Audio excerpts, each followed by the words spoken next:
What is up, Robot Wars, BattleBots, and Bugglebots fans alike? Hardcore Kid here with another edition of the Hardcore Podcast. And this time, we're going global! Woo! But, yes. I suppose it counts as global, yeah. Yeah.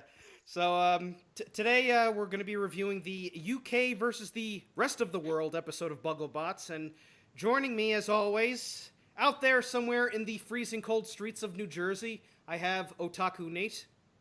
Well, hopefully this will be better than the last time we got a UK versus rest of the world episode. Wink, wink, nudge, nudge. Yes. And also... What a shit show. Well, this one was, well, it was a shit show maybe if you're from the UK, but, that's what, who knows. Making his big debut on Bugglebots at long last, we have the other Nate Franklin. Hello. Finally, he got to debut, and we don't have to play a game of Find the Nate all the time. Oh, there he is. He's giving Sarah a hug. Yeah. It was nice to see my full body as opposed to, like, the top of my head or in the promo, like, everything except for my head. It's like that episode. I was about to bring up the SpongeBob SquarePants episode. What a nice cereal box. And we have another guest with us today. Nate, who is it? Well, a man about as legendary a presenter as is his hair. Apparently the other was that the hair came first and then he grew out of it. Ladies and gentlemen, one of the presenters for Bugglebots, Cowboy Bob Horton. Cowboy? No, our boy Bob Horton. Our boy Bob Horton. Also, don't tell my mother that I grew out of the hair. She hates it. Well, can you donate some of that hair to me? I'm losing my hair, and I need. no. Brandon, to be honest, I don't think you look good in blonde. To be honest, Brandon, I don't think you look good as a blonde. Oh yeah, I'll make a make a little Photoshop edit of me with Bob's hair. How about that? I'm 100% here for that. Yes, please. Yes. Before we get into reviewing the episode, we must interview the host, Bob. Oh God, it's weird not being the one doing the interviewing. Yeah, bizarre. So, how did you end up getting the role as host of Bugglebots? I think they just didn't have anybody else who wanted to do it. To be honest. I think it was Sarah approached me about it. Sarah and I have become quite good friends through the online Robot Wars fan community, and she found out that I'm a spoken word artist. I'm a slam poet, which is a taboo thing I know in America. In some areas. But yeah, so she goes, well, you're okay with an audience, aren't you? And I was like, well, I usually swear at the audience, but I'll give it a go, and so here we are. Yeah. Did you have any before doing Bugglebots? Did you have any experience doing a gig like this? No, I'd not done any presenting. Like I say, I've done performance poetry for about 5 years now, and when I was at school and at university, I used to get involved in theater and stuff. But no, nothing quite as intense as presenting. I think I hadn't quite appreciated beforehand how much I was actually expected to do. A lot of what you don't see on camera is the gaps between the fights. I was pretty much given the sole task of keeping the audience entertained while everything was being set up. I managed to go the whole weekend without swearing, which was great. It's an achievement for me. Swear jar!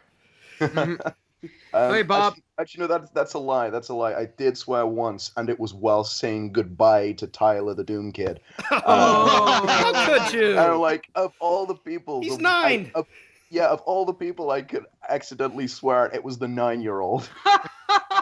To be fair, he just gave me that look. He has that look. He's just permanently disappointed with everybody. He just gave me that look, and I was like, I know I've done screwed up here, but hopefully he doesn't mind. You fucked up. You fucked You up. had one job I to didn't- not fucked stare in up. front of the kid. It wasn't even directed at him. It was I was saying how impressed I was because I had no idea who he was before the competition. So all I got told was we have a 9-year-old kid, and I'm like, oh great, so this is gonna go well, isn't it? And then he proceeds to sweep aside all before him, and so all I said to him was, Tyler, I've been so impressed. You really know your shit about robots. You really know your stuff about robots. It's okay. His mom wasn't there, so. Oh dear. Oh God. So, any questions, Nate?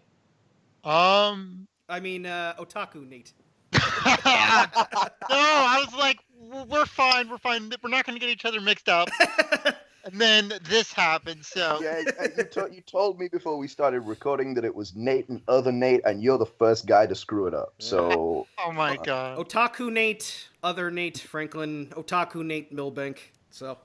I don't really have any questions on my mind with Bob, as this interview was sort of sprung on me. Usually I'd have questions beforehand, but Yeah. I don't really think there's anything that I could ask Bob. You pretty much just said everything.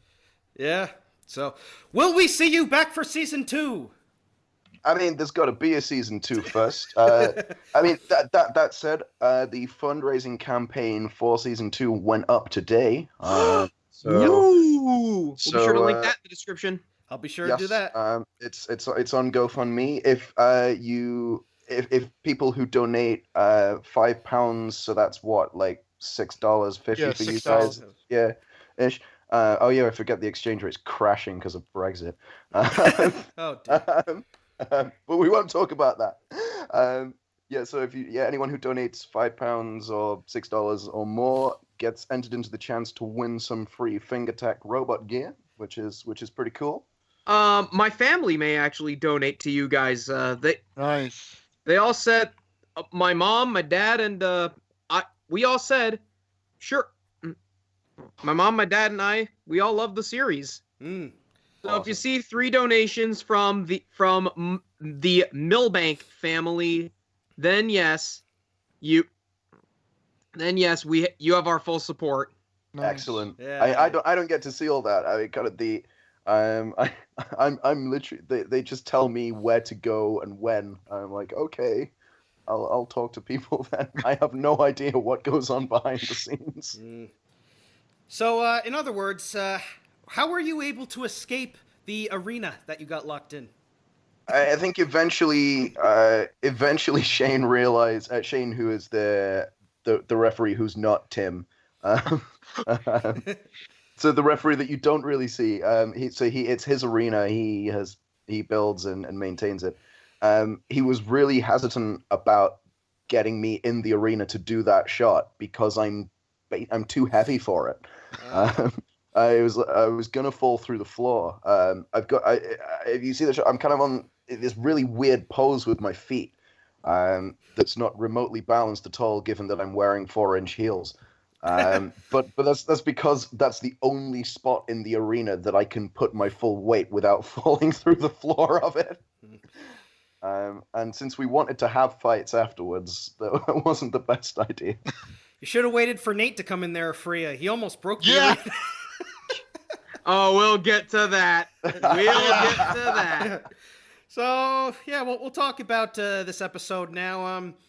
I will say this. There have been many international tournaments of this such over the years. The War of Independence on Robot Wars, the U.S. versus the world on BattleBots, the UK versus the world on the rebooted Robot Wars, and just about in all those occasions, it's like the country where the event took place wins. Like, U.S. won the BattleBots one, UK won everything in the all the Robot Wars ones, with the exception of the Tentamushi one from Series 3. But, yeah, that was 20 years ago.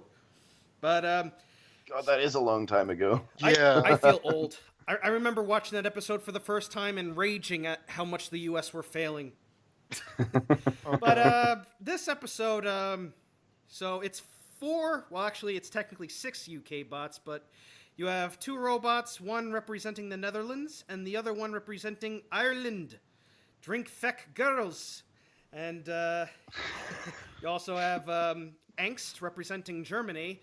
But before we do that, he finally made his debut. We must talk about, Nate, Thunderchild. Wait, so I apologize. I haven't been keeping up with this. Did you get the Captain Doom story about Captain Doom actually getting to the event? I believe we did. I think it got lost or something. Yeah, it got lost. So basically what happened is Tyler and his mom went from like Washington, D.C. to the Netherlands, then to the U.K. I went to London and then took the train. Captain Doom got lost in the luggage. Oof. And then I ended, because I was like the stupid American tourist stereotype. I got lost. I went to the wrong hotel. Yikes. So we all got to the venue. Tyler is obviously stressed out. And the plan originally was going to be, if Captain Doom gets lost, they're just going to give Tyler Thunderchild, and Thunderchild is going to pretend to be Captain Doom. So essentially this was going to be a loner bot. Yeah, but then thankfully, Tyler's mom, Julie, who is, like Bob mentioned in the final, she's an absolute hero. She's the greatest mom ever. Yeah, she was there like at the airport in Bristol, like at midnight, getting the bot. So then we finally get to the venue with one leg, might I add. Yeah. She was on one of those the scooters, and then unfortunately, like we get to the event, and then we realize, oh man, the TSA put the batteries in the bag where their clothes are, so that she has to run all the way back. So in true American fashion, we're the last people to enter the arena. Yikes. In a world war.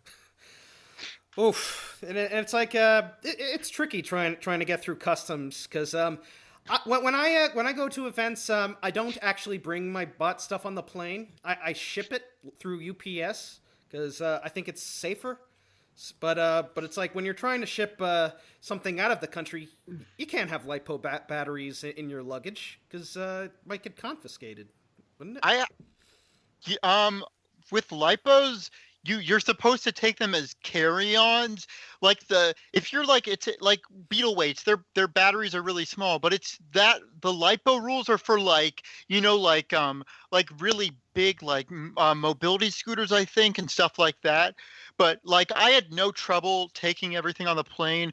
I had my LiPos on carry-on, and then I had my transmitter and robot with my clothes, which you need to put the picture in of my my transmitter, and then there's all my clothes everywhere in my suitcase. I was surprised I didn't get pulled over because I realized I had a giant pair of scissors in my backpack. Oops. I somehow got through security, and the only thing I got pulled over for was that I had water in my in my water bottle. You're not allowed to bring food and drink on the plane. So. Yeah. Well, at least everything turned out all right in the end. Yeah. Thanks, TSA. Not. To be fair, I think if obviously it would have been a great shame if Captain Doom had been lost, but you could give Tyler anything and he would have steamrolled the competition with just how good his driving is. Especially because Thunderchild is quite similar in the way it's set up to Captain Doom, I would have thought. Is he the youngest Roboteer to win a major tournament? I think he might be. He's as far as I know, the youngest to ever win a RoboGames combat event. I don't know anybody younger. Yeah. I know that the closest I can think of was Alex Brown from Team Toon. Didn't he win a major featherweight event when he was 12? Oh, I wouldn't know that. I don't. I only know UK heavyweights, really. Yeah. Mm. I'm sure. Yeah, I'm sure if you ask him, he'd gladly tell you. Yeah, but what a story, Nate. So Thunderchild. We finally got to see the match between Thunderchild and the Tommy Brewster, and it didn't last long. But Hey, it's good to finally see Thunderchild fighting in the Bugglebots arena. For the record, originally it was like a whole mess with me. Well, it wasn't their fault. Me trying to or figure out who I was gonna fight. First, I was gonna fight Borbin, which would have been an amazing fight. Oh, yes. yeah. But Oh. Borbin's brushless drive broke like Oh. 5 minutes before we were gonna fight. Then I was gonna fight the Berg. The Berg ended up fighting Weewoo. Then I was gonna fight Apex BW, but then it stopped working. So then we're like, all right, Tom, we need someone to fight Nate, so you're gonna fight Nate. That last one doesn't surprise me, given that it's a machine built by the Danbys. Oh. I will have Okay, to that's it. We're not having them on again. They're never going to be on our show again. I'm sorry, Craig. I'm sorry, Chris, but Well, I think the Danbys are great sports. they are. I always had a soft spot for Foxic when it was on Robot Wars. It was never gonna win anything, but it was a really lovely robot. Yeah. And yeah, I liked it too. I like the new one. But the new one looks awesome. Yeah. It always seems to just have drive problems for some reason. Yeah. It's their curse. The robots never work. I think. Yeah. No, they can. The curse can be lifted. Yeah. Yes. We just have to find the source.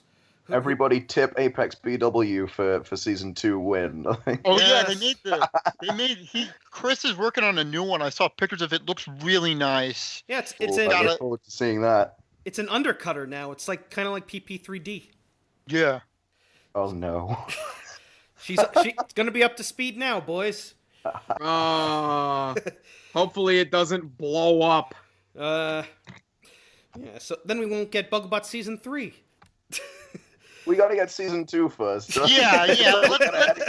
Let's take it one step at a time. Yeah, so I guess we'll start talking about the matches now. The first match, representing the UK, we have Charlie Dangerfield with the Well, Berg. if we want to be technical, this was a world versus world match because the Berg is Welsh. Really? Really? Wales is in the UK. Yeah. As I said, if we want to be technical. Right. Versus Weewoo, where one half is Dutch and the other guy is British. So somebody turned heel at some point. My parents consistently joked about how they could never understand what the Dutch guy's saying.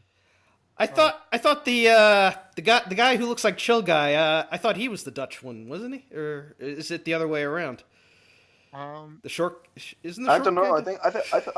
guy Greg certainly had. Cosmin is the really Dutch one. He's very, but like even Greg has a reasonably Dutch accent. So either he's grown up in the Netherlands or he's half Dutch or whatever. I don't know. But. He'll probably leave a comment.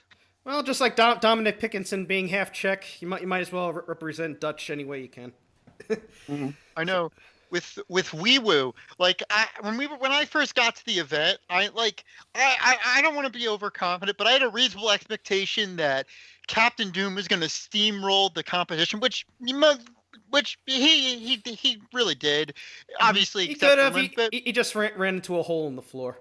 Yeah, but Weewoo was one of the bots that I was really nervous about Tyler fighting because, it's a multi-bot, and I don't know if Tyler's fought them before, but it's got so much, they're using magnets, so that adds a level of challenge because it takes, Those two are some beautifully engineered bots. Yeah. They're amazing. If they could stop fighting each other, they'd be a tip to win the whole thing, I think. Oh, absolutely. Like that, the fight with Saw Loser, I was watching it. That was like one of the. I was like heart pounding with Maximum like, Overdrive. Yeah. Yeah. Oh, I would have loved to have seen them fight Saw Loser. Yeah. That would have been my 2 favorite robots in the whole competition. So they went up against the Berg, and did I mention I had the Berg winning this again? Never bet on Charlie, Brandon. Never when are you bet on guys Charlie. gonna learn? Never bet on the Berg. Yeah, come on. He called it goal. He called it the Goldberg. Berg. He called it gold. Okay. It may be a Goldberg, but with his record, it may as well be Gilberg. Oh God. Gilberg was the light cruiserweight, whatever the heck, he was championship for a year. So yeah, he was the last light heavyweight champion before they brought it back in 2000. So he's got some potential. Just the Berg just did not want to work. The Berg is actually it's not a bad robot. It's not. It's not a great robot. It's not gonna it's not gonna in its current state it's not gonna win Bugglebots, but they had a lot of bad luck, I think. Yeah. They didn't take this fight against Wee Woo at all seriously. If you see at the start of the fight where it's kind of spewing white stuff. Wasn't that so Charlie stuck a business card next to the drum so that it would make a louder buzzing noise while it was in the arena. like people do with like playing cards on like the spokes of a bike. I was about to make that reference, Nate. I'm like, beat you to it, other Nate. So, yeah, but hey, it's good to have people like Charlie. He's like one of the best heels in the sport right now. Yeah, I was honestly nervous when obviously I was nervous because I thought people would think that Charlie's like sort of personality would be forced, but people really liked him, and I was reasonably surprised, and I'm really glad. He was really great fun. Backstage, obviously the whole he's painted like an asshole in the show, but that was entirely a choice on his part. We had great fun with it. That's what I want to do when I if Brandon gets to Bugglebots and I come with him, that's gonna be my gimmick. You're gonna be the goofy sidekick. No, the hot-blooded, goofy sidekick. We got to see you guys fight the Berg then, and Charlie can have a face-off. Oh well, that match must happen. We'll start with wrestling promos. Yes. I can give you Farouk style intros. Or Nate can recite the entire Scott Steiner math promo. But not now. Not now. Not now. I was about to say when we get off the air. Yeah, so the Berg ended up losing drive. The Wee Woo ran circles around it, and eventually the Berg ended up into the hole. Yeah, police took him into the threw him right in the pokey. Yeah. So we find next up, Wee Woo gets the win, so it's 0-1 for the rest of the world. So we move on to the dream match of Nate Franklin versus Tommy Brewster, Thunderchild versus Drizzle, and, well...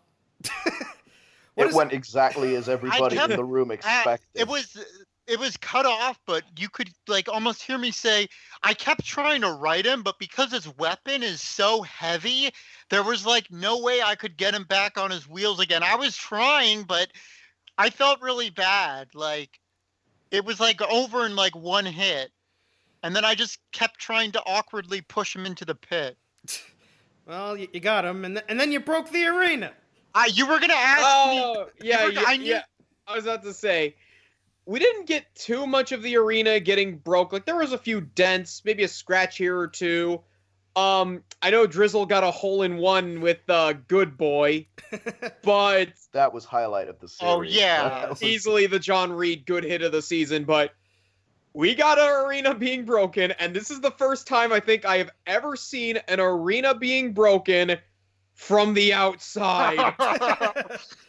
I mean, Nate, just don't bother applying for season 2. They're not going to let you back in. I was going to say, you guys, Nate and Brand, you guys were probably going to ask me at some point, Nate, so you got to apply it again? And I was going to say, I don't know. I don't think they want me back after I broke their arena. It depends. It depends. You banged on the glass like you were an ecstatic hockey fan. I do. I am actually I'm guilty of that. There are a few events where I'm just pounding the Lex in after a 3-minute slugfest. But I guess I was just so excited because it was my first fight in the UK, and I won it. So, but then I broke the arena. So You Oops. made sure we all remembered you. Don't worry yes. about So now It's a- I joined the ranks of Ray Billings and like Daniel Freitas, the people who have broken arenas. Well, let's see. There's also Craig Danby.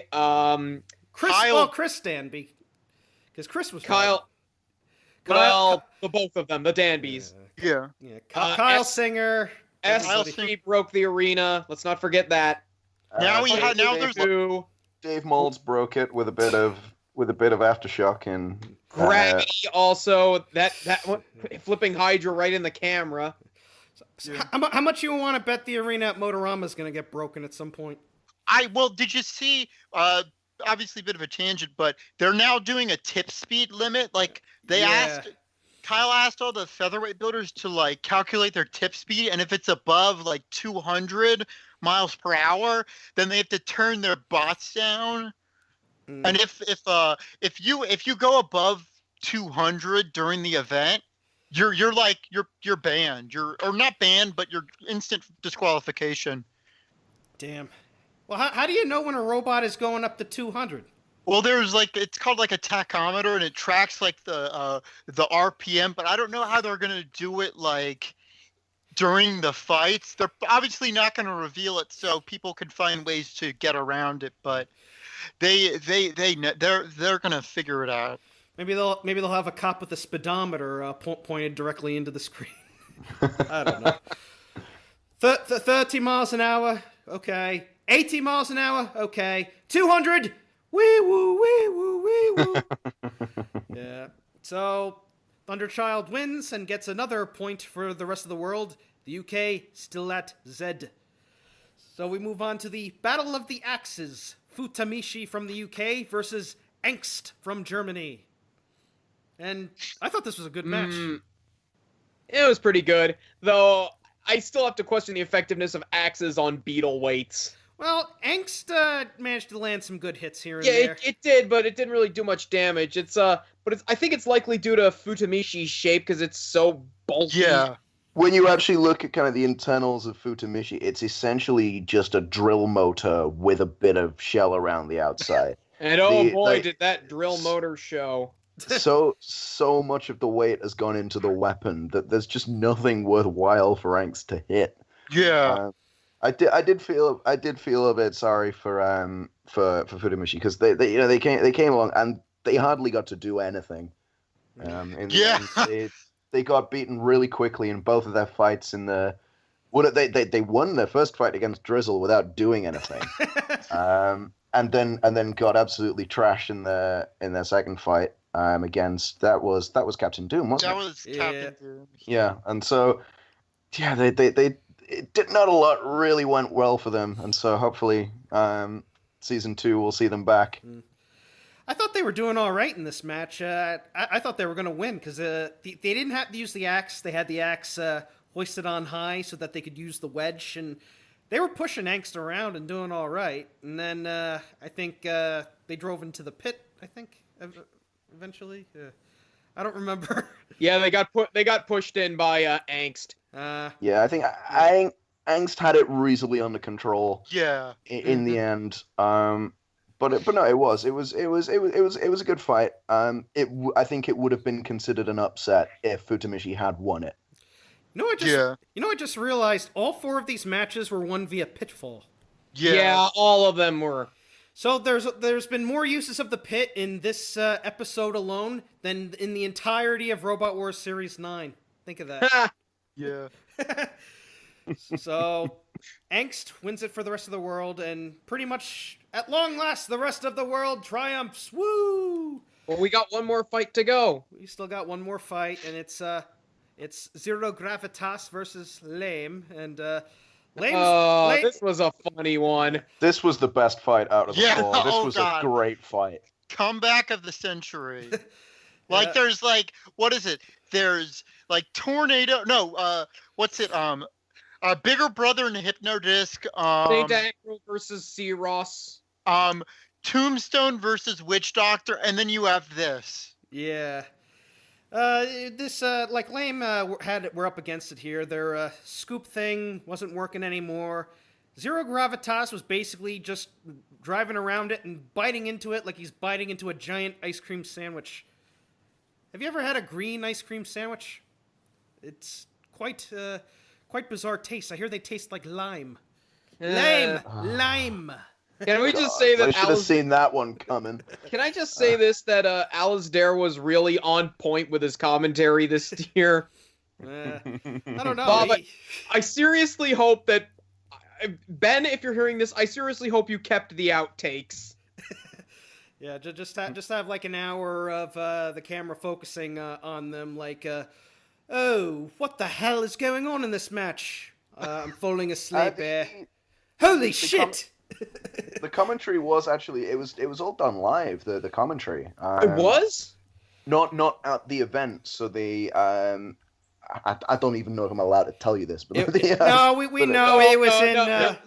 Literally in Joe's closet. It was I think in that's Joe- hilarious. Yeah. They showed them the edited fights, and just the commentary was whatever they said, and that's a lot of pressure. They did a great job, the two of them. Yeah. The thumbnail I have for the first episode is just everybody trapped in the closet. It's hilarious.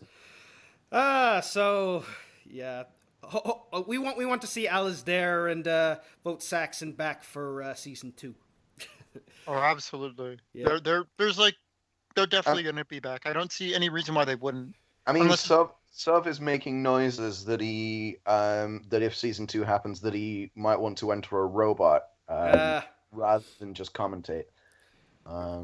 So naturally, I offered my services as a commentator instead. I want to be all the voices.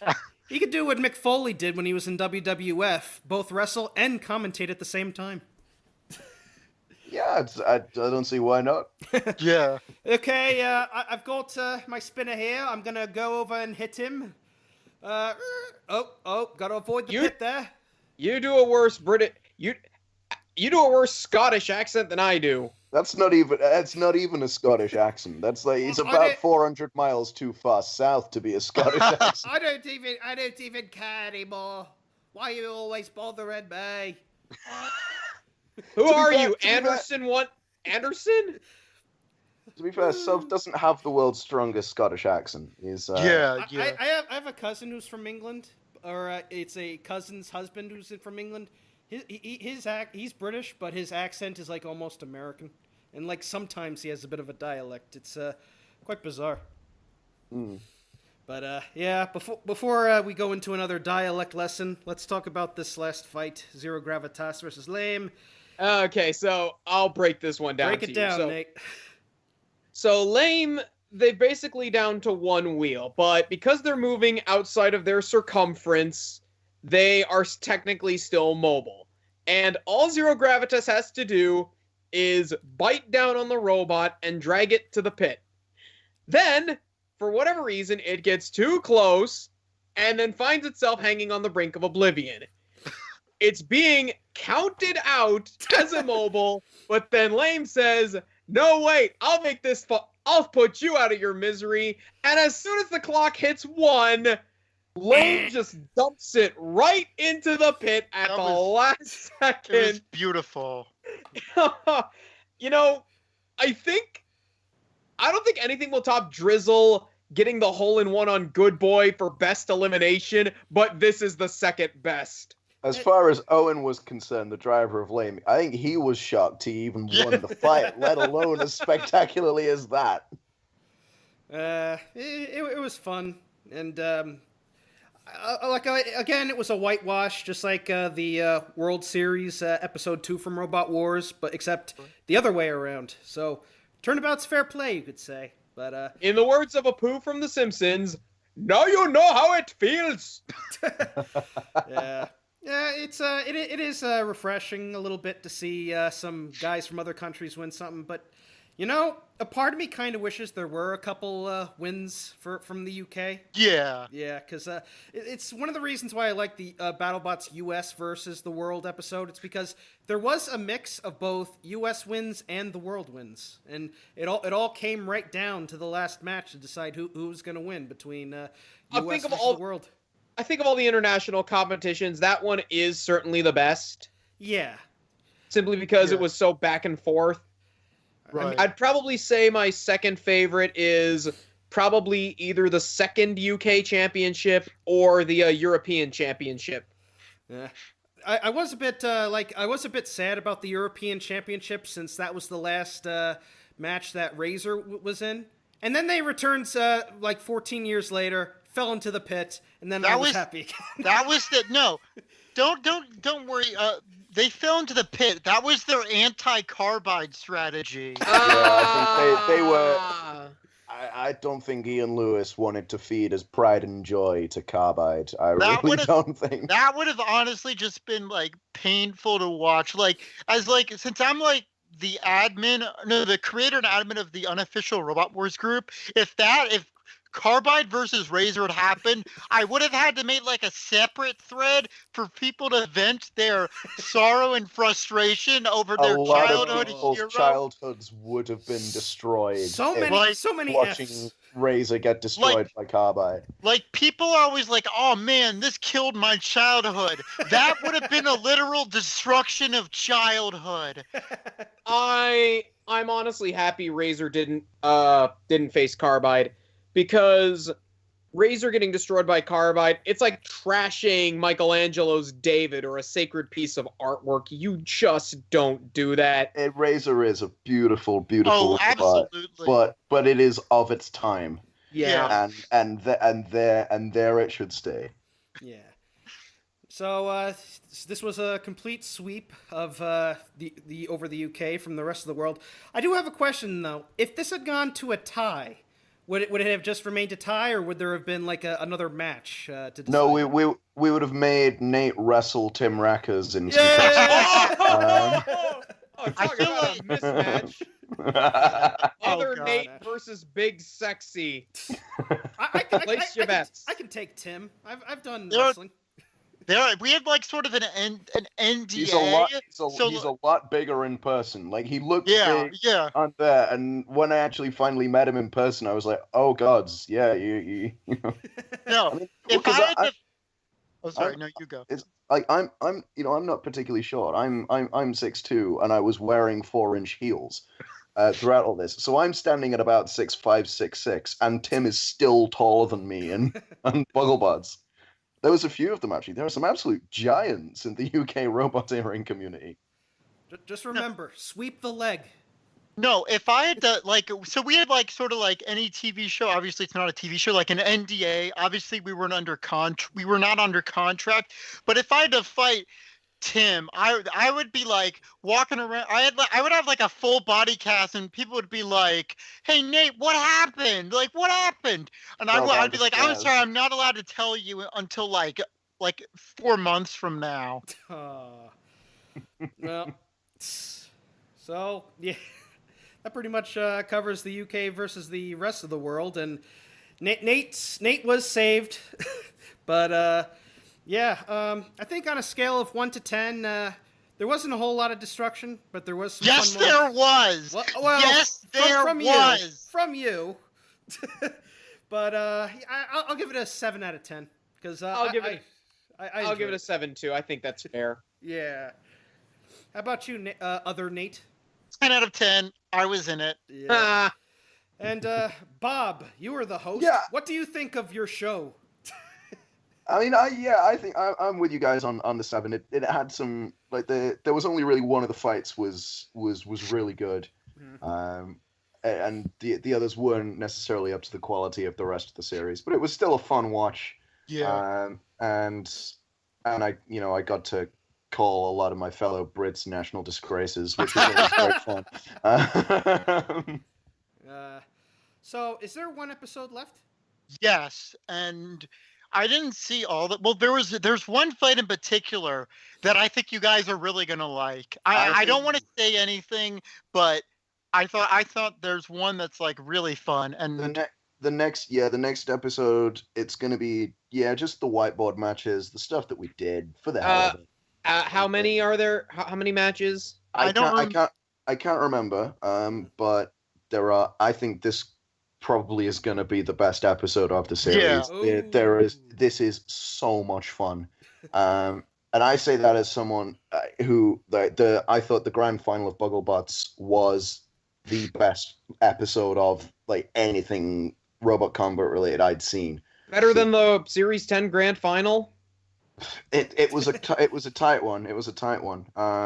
But it was I just thought it was amazing. But these whiteboard matches are so much fun. yeah. We'll look forward to it.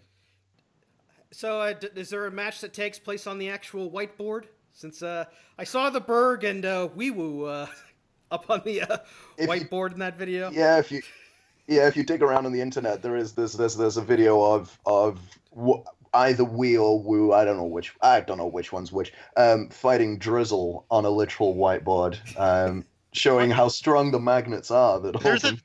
There's a video I have of Drizzle's first attempt to drive up, and it falls down immediately. But what makes it even more hilarious is you could hear the cackling, like the downright evil cackling of Tyler. Oh, Like what a heel!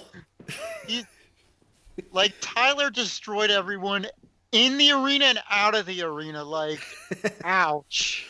I do want to give a special shout out to Tyler because and Nate can back me up on this. I spent the entire weekend bothering Tyler. I was because he was always there. He sat and he watched every single other fight, and when I'm in kind of the space between fights, and I got to try and entertain the audience.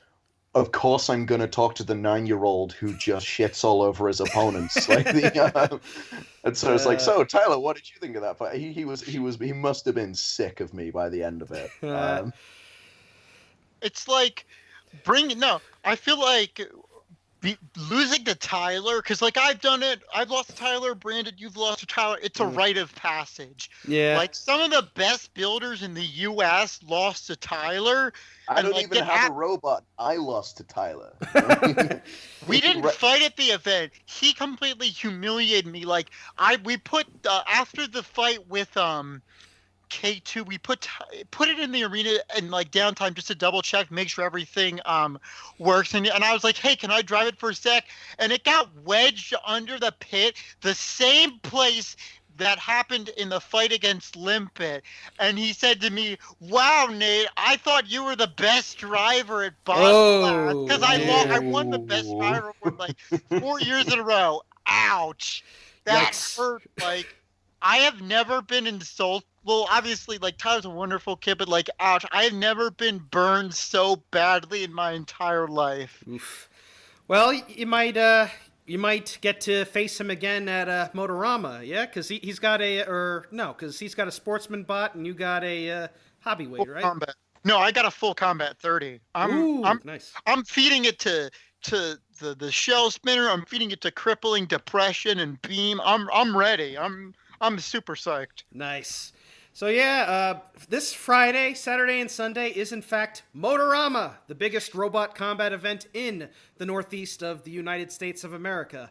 I will be there. Nate Franklin will be there. Tyler will be there. A few guys from BattleBots, and maybe a few guys from Canada. Maybe a few guys from the UK. I don't know.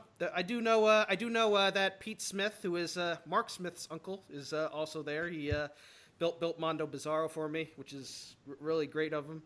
And so if you want, I'm also later on my YouTube channel, when I get back, I'm going to be uploading a lot of fight videos. So if you're a big fan of beetle weights and featherweights and all other Motorama insanity, you'll be able to check them out. And if you want to come see us, we're going to be at the Farm Show Complex in Harrisburg, Pennsylvania. Saturday and Sunday is the big beetles, hobbies, feathers, and the sportsman class, the 30-pound sportsman class, which you can see on Saturday and Sunday. And the UK ants, also known as fairy weights, and the 1 pound ant weights are going to be competing on Friday. So be sure to check all that out. It's going to be a lot of fun. So, any last words before? Well, you're going to Motorama, and I'm going to Katsucon at National Harbor, aka Oxon Hill in Maryland, at the Gaylord Hotel and Convention Center. There will be cosplay, anime viewing rooms, merchandise, and a whole lot of drama. Also, also make sure don't miss the annual Fight for the Gazebo, where tons of cosplayers kill each other just to get a photo opportunity in that glorious Gaylord Gazebo. Plus, you can catch me at 12 noon on Friday. I'll be hosting my panel, The Best Anime Movies You Haven't Seen. Hopefully this time it goes off without any technical difficulties. Any plugs from you, Bob? Not particularly. My debut album's dropping some point soon. But I don't know when, so I can't really plug it. We finished recording for it a couple of weeks ago, and it's in post production. Exciting stuff. And how about you, Other Nate? Nothing much. I was just laughing like an immature idiot because Nate said the Gaylord Hotel. Oh, come on. But I am bringing. I am 21st century, Nate. Come on. I have no excuse. The only thing is I'm bringing Bugglebot stickers to Motorama. So shout out to Ben, one of the producers, who hooked me up with some Bugglebot stickers. Actually, that's what we want to plug. Get on the Bugglebot. Get on the Bugglebots fundraiser. Oh, yes. Get on the Bugglebots merch store. I've got myself a delightful yellow T-shirt with the Bugglebots logo on. It's a horrible color, but my whole wardrobe is It black, matches so your golden locks. Not as well as you'd think. But yeah, like give us your money. Make season 2 happen. I myself purchased a black Bugglebot shirt. I'm going to be wearing it to Motorama. And I also got a handbag, because why not? But yeah, be sure. I'm also going to have a link to the Bugglebot store in the description of the video. And also a link to the GoFundMe. And if you want to check it out and get some cool Bugglebots merch, links are down in the description. So, yeah, I got to go get my bots ready for Motorama. And by get ready, I mean they're already ready. How about you, Nate? They ready? Are you ready? I'm ready. Half of the bots just need like the latex coating on the wheels. The 30 I'm picking up from Alex Horn, and the fairy weight is should be here like tomorrow in the mail. All right. I was thinking of bringing that Hexbug Matilda I got, and maybe you could have a fairy weight house robot that you guys can play with.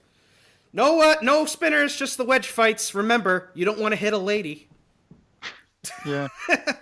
But yeah, looking forward to this weekend. It's great to have all you guys on here. Bob. Yeah, thank you. I've had fun. Like, have me again sometime if you want. Yeah. We'll definitely have you back. If you want to join us for a review of Extreme Warriors, you can. We the next episode. I'll have to watch it first. The next episode has techno trousers, so prepare your pants. Yeah. And, none of y'all are seeing my pants. That's not happening. Oh no. Yeah, so until next time, I'm the Hardcore Kid. I'm Otaku Nate. I'm Other Nate. And I'm Bob Horton. Peace out and cease. I have something to say. It's better to burn out than to fade away. Bonk.